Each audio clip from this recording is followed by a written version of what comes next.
Welcome to our vlog channel vlog V. আমরা মুর্শিদাবাদের ভগবানগোলা থেকে মালদার অ্যাকোয়াটিক বেঙ্গল ওয়াটার পার্কে যাব। তো আমাদের আগে যেখানে নামবো সেখানে হচ্ছে আদিনা মসজিদ, তারপরে আমরা যাব ওয়াটার পার্ক। শো কন্টিনিউ দেখতে থাকো।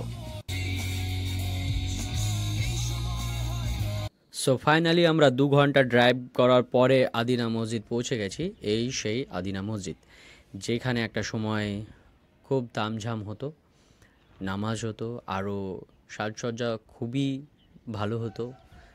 তোমরা দেখে বুঝতেই পারছো যে মসজিদটা অনেকখানি বড় আর অনেকটা জায়গা জুড়ে। ওকে, সো আদিনা মসজিদের এই সামনেটাই হয়তো মেন সেন্টার, হয়তো সমস্ত রকমের কাজকর্ম এই সামনে থেকেই পরিচালনা করা হতো। পুরো জায়গাটাই খুবই সুন্দর, মানে তুমি গিয়ে বোর হবে না। পুরো জায়গাটাই খুবই সুন্দর, খুব শান্ত জায়গা এবং আর্কিটেকচার খুবই সুন্দর। সেই সময়কার বাড়ানো সমস্ত কিছু জিনিসই খুব সুন্দর হতো। তো এটাও সৌন্দর্যতার মধ্যে একটা সব থেকে বড় মসজিদ, যেটা তোমরা দেখছো আদিনা মসজিদ। সো আমরা এখান থেকে এবার আগে বেরোবো, যেটা আমাদের গন্তব্যস্থল aquatic Bengal water park. So let's go. পার্কে ঢুকেই আমরা জামা কাপড় নিয়ে চেঞ্জ করে নিয়ে সোজা গিয়ে জলের মধ্যে ঝাঁপিয়ে পড়ি এবং সেখানে একেবারে সেই জোশ চালু, একেবারে সবাই ফর্মে। এবার তাহিস চলছে জলের মধ্যে আর কি। পরিবেশ খুবই সুন্দর আর সেই এনজয় আর কি। আগে দেখতে থাকো কতখানি ধামাকা হয় ভিডিওতে। এই যে চলছে পানি নিয়ে চারিদিকে ছেটাছেটি চলছে, সেই তাইশ। এটা আমাদের সোহেল ভাই খুবই উত্তেজনাতে নিয়ে ওপরে গিয়ে একেবারে পাছার ভরে পড়ে পুরো পাছাটা জ্বলিয়ে নিয়েছে, হাত বুলাচ্ছে। এরপরে আমরা আবার একটা পাইপের মধ্যে ঢুকে খুব স্লিপি খাইতে খাইতে আবার পুঙার ভরে ধাপাং করে পড়ি।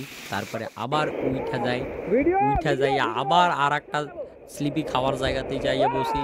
ওখানে ভাইচারা লিয়া গলা জড়াই ধরে আবার পানির লগে পড়া যায় ধাপাং করে, আবার উঠি। এইরকম চলতেই থাকে। আগে দেখতে থাকো আরো কত পাগলামি চলতেছিল ওয়াটার পার্কে, বুঝছো? দেখো আমার আর লালা সলকানি দেখা সুভাষিস ভাই বলে, হালা আমার একাই সইরা চইলা গেছো, সাম্মু একাই ছলকামু। সুভাষিস ভাই সলকাতাইতে।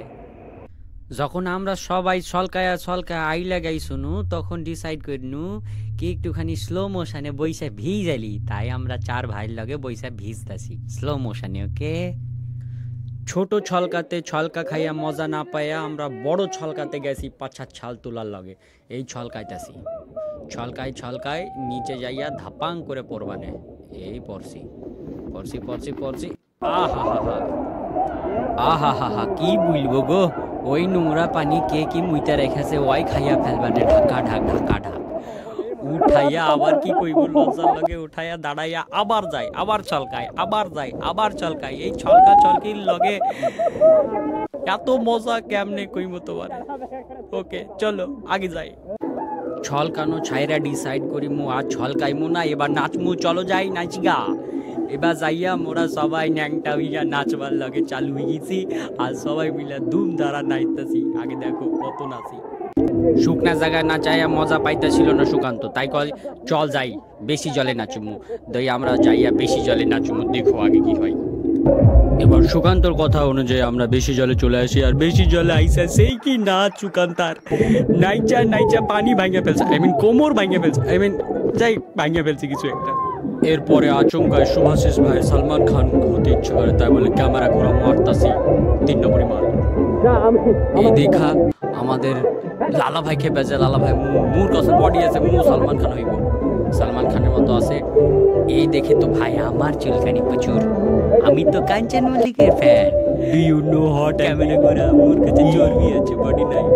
আসতাছি হাত পা গোটায়া নিজেকে কাঞ্চন মল্লিকের ফ্যান ভাবাইয়া হাইটে আসতাছি। দেখো একেবারে হিরোর লগে।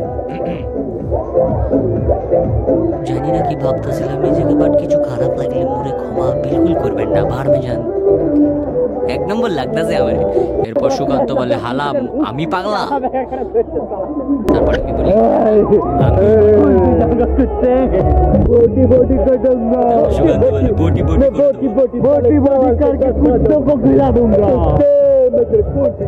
এরপর সুকান্তর অনেক বেশি দুঃখ হওয়ার কারণে সুকান্ত বলে, হোল আমি থাকবো না এখানে, চল লি চতেরা গোটাই মজা করলি বাড়ি যাবো।